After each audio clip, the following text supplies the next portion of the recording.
গৌতম বুদ্ধের জন্মস্থান দেখতে এসেছি লুম্বিনীতে। এটা একটা বিশাল বড় এরিয়া, বিশাল বড়। অনেক দেশের মন্দির এখানে আছে। এখন সকাল 11:30 বাজে। সামনে টিকিট কাউন্টার আছে। সুন্দর করে সাজানো গোছানো। এই যে বিল্ডিংটা, এটা ইনফরমেশন সেন্টার, বই টই এসব বিক্রি হয়। ওই দূরে সাদা মতো দেখা যাচ্ছে স্ট্যাচু, ওখানে হবে।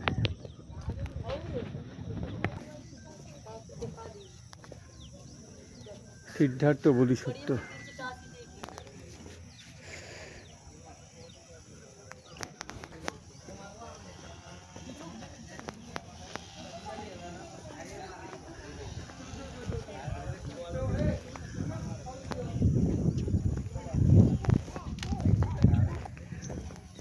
দুপাশে জলাশয় আছে। এখানে জলাশয় আছে। মাঝখানে সুন্দর রাস্তা।